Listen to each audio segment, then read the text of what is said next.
Roderick Strong, Tyler Rust, Hideki Suzuki, and Malcom Bivens officially joined forces to form the long-awaited Diamond Mine.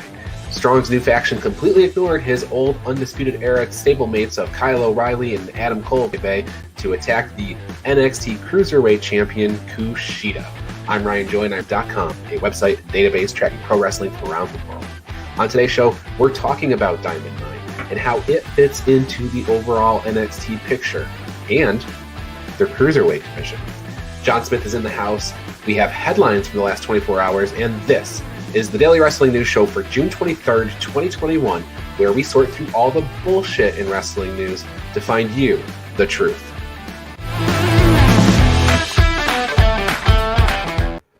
All right, John Smith, are you ready to talk about the Diamond Mine? Yes, I am. I got my brand new desk set up finally. The saga of the desk is over. Now I just got to take the next week to put stuff on my wall so it doesn't look so blah. You got the new top for the desk, so your desk is no longer topless?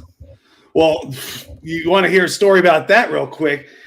So that was on back order after they said they had the desktop. So they sent me an entire brand new desk. Oh, my God. So then I just used the old desk in my son's room. So now I got two desks for the price of one, and then his just has like a crack in the top of it. Maybe what you could do is use one of those desks as a table, and you could have a tables match. Oh, we would definitely need to doctor these things because I went cheap on the last one. That's why it broke. So I went a little more expensive on this one. Well, the news of the night last night was about the Diamond Mine. We have been waiting for weeks and weeks and maybe months even as NXT showed us footage of this MMA type themed video package featuring what we didn't know. We didn't know what it was, but after last night's main event, the Diamond Mine revealed themselves to be Roderick Strong, Hideki Suzuki, Tyler Rust, and Malcom Bivens. According to Fightful, the Diamond Mine has been planned for months, but they were waiting for a good opportunity where they could take center stage on an episode of NXT. And they sure did. They sure did last night, John. Yeah, and when I first saw who it was with Roderick Strong, I wasn't too sold on it. And then Malcom Bivens crept out from the corner, and I was like, all right, good. They have a mouthpiece now. Because I don't know how good Roddy would be in like an Adam Cole type of role in a faction. But I think that he'll be able to say just, the small things, kind of like what Roman used to do, Yeah, I'm really glad to see Roderick Strong, who is an exceptional wrestler, put into a featured spot. But rather than have him, taken down by his weakness, which I think is his talking is a weakness, they put a manager in there. And then Malcom Bivens is a guy who has had a bunch of false starts, right? Like he had induced share, and that didn't really work. And then he had like a sort of a half start with Tyler Rust. But now he's got something really to like sink his teeth into. And this faction looks like it might be able to do something here. Yeah, it kind of gave me an Imperium vibe a little bit, but they were wearing pants, so they have that. Well, Fightful had also reported earlier in the day, and we didn't talk about this on the Daily Wrestling News Show yesterday or on the Essential Wrestling Podcast because there really wasn't much to it, but they had reported yesterday around midday that there's been a long working plan to emphasize the Cruiserweight division and the Cruiserweight title more, and they had that from officials at the Performance Center. But Fightful said that we could expect more storylines and bigger names integrated into the division. And I thought, well, they're putting Kushida against Kyle O'Reilly. That's a good start. But now you see they're coming back around to it, and they've got Roderick Strong, who clearly is going to be going after Kushida now. And I can't wait for a Kushida Roddy match. I think that'll be great. Yeah, and they're kind of shying away from the fact that all their guys are smaller guys. They kind of, they didn't make it kind of like known, or they didn't talk about it, or I don't know what I'm trying to say, but like now you got big guys going after the Cruiserweight title, so it's not even like it's a Cruiserweight title. It's just like the third championship now. Right. Well, and Tyler Rust is also probably Cruiserweight-esque, I would say. He's probably below the 205 limit. This Suzuki guy, who I don't know at all. He is not a cruiserweight. He's a big guy. And I guess how I would describe him from the research that I've done is he was sort of an independent wrestler in Japan. He wrestled all over the place, but never had like a really long run anywhere where he sort of established himself. So he's like an indie darling over there. And then he's been in the United States, and I guess he's working as a coach in NXT. So this is really interesting, John. Yeah, it really brings a different perspective to things. I never heard of him. I looked him up the same way you did, and I did earmark a match to watch, but I didn't get time to do it yet. But I'm excited to see what he can do, because it's always nice to see somebody that you never seen before. Sure. And then Tyler Rust, he had a couple of matches under the guidance of Malcom Bivens a few months ago. He was the guy who stood up to Timothy Thatcher during the Thatch Can sessions. I saw him in the Ring of Honor Pure tournament last year, and he was all over New Japan Strong before he got signed at NXT. So he's another interesting member of this group. All these guys are really getting something going, where I was afraid Roddy Strong was going to get left in the dust when the Undisputed Era broke up. Yeah, I was thinking the same thing about him and Bobby Fish, to be honest with you. But I'm just happy that this new faction is coming to light, because we've been waiting for it for so long now. I know. And it makes me wonder, do you think we're going to immediately go to Kushida Roddy at Great American Bash, or you think they're going to put that off? Maybe we get Kushida versus Tyler Rust at Great American Bash, and if Tyler Rust wins, then Roddy gets a shot at it, maybe, and then Roddy helps him win, obviously. Sure. That's what I'm thinking might happen. Yeah. In any case, I'm pretty excited for this. I think that, when we lost the Undisputed Era, they had kind of run their course, right? They were around for years. They dominated NXT. They were a great faction for the brand, but they'd kind of done everything they could do. And since they've dissolved, you had Kyle O'Reilly. He went right up the card. Adam Cole still at the top of the card. Bobby Fish is probably in trouble, but Roderick Strong now has something that he can sink his tooth into, and we have another faction. So we have Legado del Fantasma, we have Imperium, and now we got the Diamond Mine all kind of running around in NXT. So yeah, not to mention Hit Row. Hit Row, yeah, that's right. Top Dollar. Top Dollar is money, man. He just looks the part. He's awesome for what that role is. And your boys Everrise, they found out last night in pretty quick fashion. Yeah, they did. They didn't even get to commercial break. Exactly. So I think that's our main story. It's it's kind of a light news day, but that Diamond Mine is a big deal, and we're going to get into some of the other headlines right after the commercial break. If you love the Daily Wrestling News Show, then I want to tell you how you can support us. First, check out bodyslamclothes.com. You can get a variety of shirts for just $20, and all of them come in the super soft style, and the price you see includes all sizes and shipping. Get 10% off 2 or more shirts with the promo code SHIRTS10. Go to bodyslamclothes.com right now to check it out. And join Joey Jarzanka, Ian Schreier, and Rob DeLuca on Friday nights for the Primetime Rundown. They take you through the world of sports. The show kicks off at 6 p.m. on the Eastern Observer. And each Tuesday, Al Carl hosts the Essential Wrestling Podcast alongside John Smith, myself, John Nicani, and Gary Mahaffey. It's another week of updates and highlights in the world of wrestling. Hear our analysis on who we think is going to win the week's matches. Coverage begins at 6 p.m. on the Eastern Observer. And Pro Wrestling Pick'em. It's a place where you can join or host a Pick'em League to test your predictive skills in the world of pro wrestling. Create an account and join a league now at ProWrestlingPick'em.com so you can play against your friends or play against the universe. And the Body Slam Brigade newsletter, currently going out to over 4,200 people each Friday.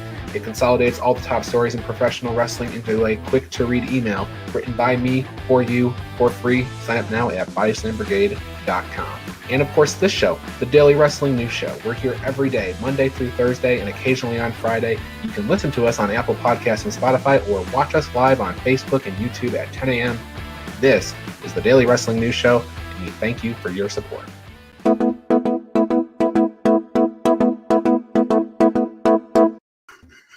And we're back. I can't get over the dog. I forget about it every week, and then it makes me laugh.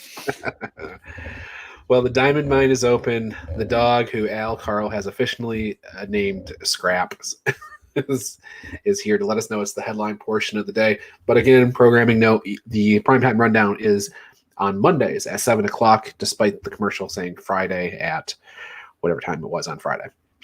So, okay. Also, some other news out of NXT last night, the Great American Bash. We have a couple of more matches, John. MSK versus Ciampa and Thatcher for the men's tag titles will take place at Great American Bash, as we discussed on the Essential Wrestling podcast last night. We kind of saw this one coming for sure, right? Yeah, and it almost seems like it's time for MSK to drop those belts, and who better than these two? Because they're due for a breakup at some point, so why not it be over a tag team title loss in the future, you know? Sure. And it's a clash of styles, right? Like MSK, they're quick. They use speed. They're fast. They flip and stuff like that. Thatcher and Ciampa, Thatcher specifically is more technical. Ciampa is more of a brawler type of guy. So this is an interesting pairing, these two teams. And we also talked last night about Flash Morgan Webster and Mark Andrews potentially coming over. And if they do come over, man, do we need to see that MSK and match with them? So whatever the case may be, I think so. We have our tag team title match, but we also are going to have a second tag team title match at Great American Bash, but we don't know who Candice LeRae and Indy Hartwell will be defending against. It's going to be either Raquel Gonzalez and Dakota Kai, or Ember Moon and Shotzi Blackheart, or Io Shirai and Zoe Stark. Do you have a favorite here, John? They're going to compete next week to determine the number one contender in a triple threat tag match. I'm going to go with Io and Zoe, or some sort of no contest interference where it ends up being a four-way match. Okay. I was thinking the same thing. I was eyeing up that Io Shirai and Zoe Stark team, because why throw them together for such a short little thing here? And then you can have Raquel defend the women's title against probably Shotzi Blackheart, right on the same night. So in any case, I think that's what we're looking forward to next week. We have a triple threat match on NXT between those three teams to determine who's going to face Candice and Indy. And John and I are both calling it Io Shirai and Zoe Stark. So. Also, what's up with those the battery charging when they come back from commercial? Have you noticed that? Yes, and I thought that was related to Diamond Mine, although I don't really see the parallel, so maybe it's something else. The last we saw was 51%, right? Yeah, and it seems like, when's the Great American Bash? 2 weeks or next week? It is July 3rd or 4th, whatever that week is. Okay, so 2 weeks from yesterday. Yeah. Okay, yeah. It seems like it might hit 100% at the Bash. Yeah, there you go. Yeah, and when I say that, if it was Diamond Mine, there would have been a thing on the video screen that would have shown it get to 100%, and then they would have came, right? So I don't think it's related at all. So a new debut, perhaps. Yeah, I'm thinking an individual. I don't know who it could be, but it's reminding me a little bit of the Y2J countdown. It's not as hyped up at all or anything like that, but it's just like each week you're just getting it a little more, Now, was this on previous weeks? I saw it last night. I didn't notice it before. It started either last week or 2 weeks ago. It started at 0%, and then it clicked to 1, and then it just faded away. And then the next time you saw it, it was up to 10% or something like that. It's one of those things that they always do as they come back from commercial. So you almost don't know if you're still watching a commercial or not. And Diamond Mine was similar to that. So yeah, and the Tian Sha stuff a few months ago was the same way. Yes. I missed the first couple of them because of that. Right. Yep. The other match that we have for next week's NXT is Mercedes Martinez and Jake Atlas versus Xia Li and Boa. boy, to me, it's like Xia Li's got the singles victory over Mercedes. I just don't feel like she's losing anything, but maybe Boa's there to take a pin. I don't know. What do you think, John? Yeah, it also seems like Atlas is there to take a pin. Also, maybe the third. What's her name? I forget the third girl. Mercedes Martinez? No. And Tian Sha. Mei Ying. Yeah, Mei Ying. Maybe she'll give like some sort of death blow to Jake Atlas while the ref isn't looking, and then we get Boa with the victory somehow. I feel like the Nigerian nail would be a great move for her too. Yeah, maybe two of them at the same time, one on each side. There you go, Mongolian chop style for sure. Well, I think that covers up on NXT, but we have some Ring of Honor news. On July 3rd, Mark versus Jay Briscoe live from Sandy Fork, Delaware. They're going to have a fight on the farm. John, this reminds me of the Deaners match with the North they had. It was like a cinematic match on Impact. Do you remember that? They fought on the Diener compound. It's going to be just like that, I think. Unfortunately, that was probably right before I started watching. I did not see that. That sounds awesome, though. Yeah, it was interesting. It was like one of the first couple of weeks of the pandemic when Impact was trying different things, and so they had the North versus the Deaners on the Diener compound. This feels a lot like the same. Mark and Jay Briscoe, chicken farmers in Delaware, so they should be duking it out over the cages and stuff. I hope no eggs get, broken. That would be sad. In other news on Ring of Honor, Best in the World in Baltimore, July 11th, has its first title match. It's going to be Tony Deppen versus Dragon Lee. And then Glory by Honor in Philadelphia in August 20th and 21st. The night one's headlined by Flip Gordon challenging for the Ring of Honor World Championship. Night two, headlined by Roosh and Dragon Lee facing Bandito and Ray Horace. So that's your Ring of Honor update. And then, John, no AEW tonight. It's so funny that for weeks and weeks and weeks, actually for over a year, Wednesday night was the night for wrestling. And then both companies have seemed to leave it for the whole month of June. Yeah, for all these real sports. Come on. Yeah. We don't need no basketball. That's what we're being interrupted for, right? Basketball. That's what AEW is for. And I think NXT got moved for hockey. Right. So nothing to watch except I will say Ring of Honor Women's Wednesday, a half-hour show that's on YouTube. So people are in the habit of watching wrestling on Wednesday and they don't have anything. You can go check that out for nothing. It's free. It's half hour. It's low investment. So it's usually one women's match a week. And then also this week, you have to look it up because I don't know what time it is, but on Hulu, WWE has Main Event. That's every Wednesday. I don't know what time it is, so you have to look it up. But this week, Karrion Kross and Bronson Reed are going to be on there. So you'll have that and a bunch of recaps of Raw and SmackDown. So 2 matches there. Might be fun to watch if you have a free open Wednesday where you normally watch wrestling.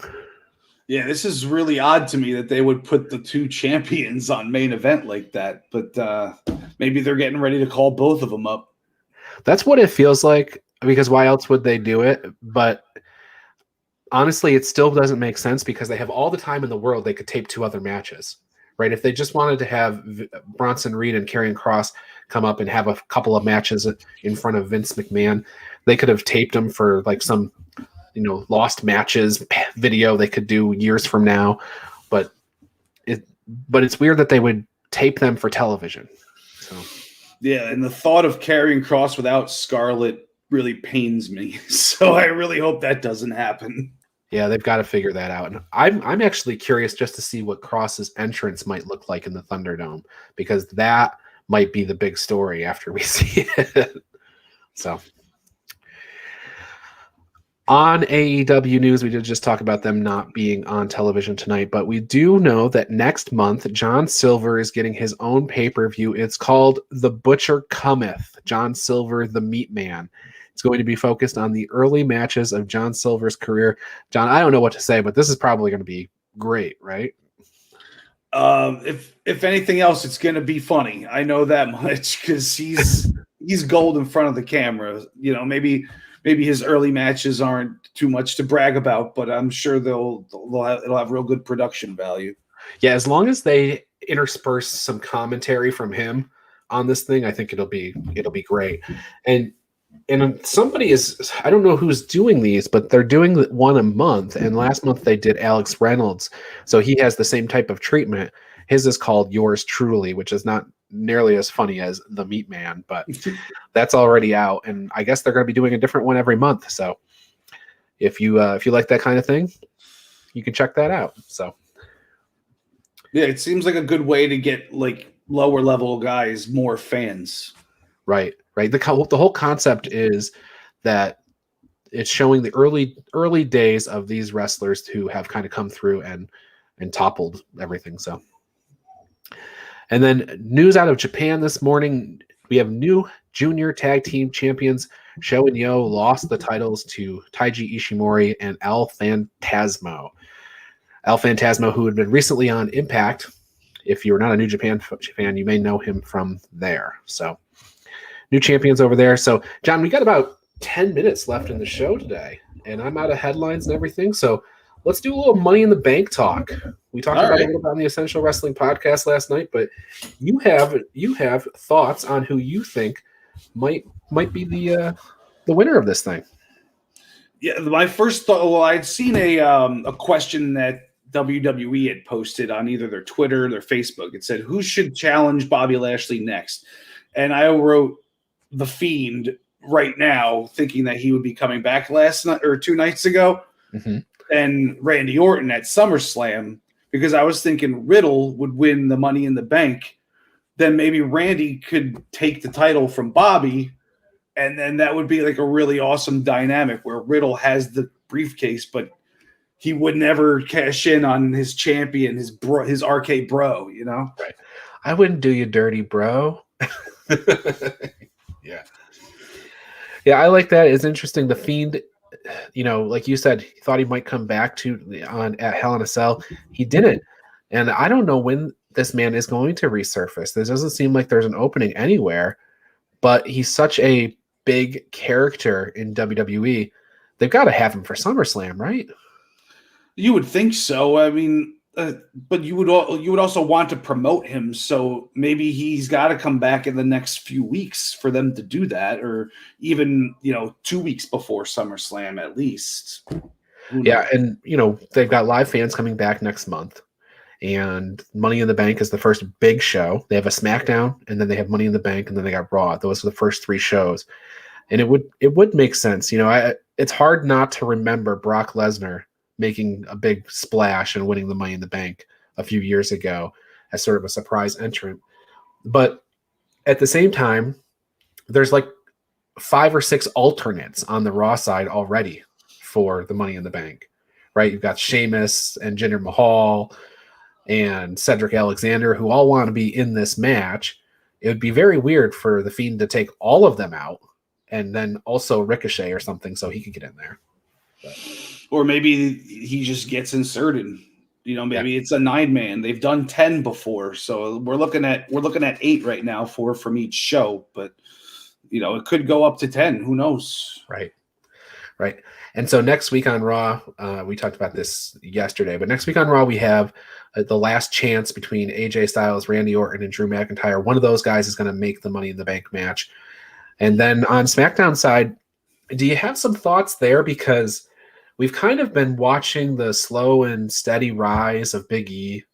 You've always got Sami Zayn who can go in, but is there a guy from SmackDown that you think if he's in the match, I might switch my pick? Maybe Jey Uso, because it could be also that same dynamic I was talking about with Riddle and Randy Orton, but obviously different because it's the family or whatever. But yeah, I could see Jey Uso winning it, or maybe even Jimmy Uso for that matter. Maybe both of them are in it. And then on the women's side, so we just finished up this little short conversation we had on the Fiend. Alexa Bliss made the match, and the Fiend. It would be hard for me to imagine the Fiend coming back and not addressing the Alexa Bliss situation. And So maybe he gets involved there somehow, but I don't know how you can't do a Fiend versus Alexa Bliss program, but there maybe you do Lily the Doll versus the Fiend. I don't know. Well, you could do it. We already saw Randy Orton versus Alexa Bliss, and she came out with the victory. Well, although I think it was a victory for Randy Orton too, considering the way she pinned him.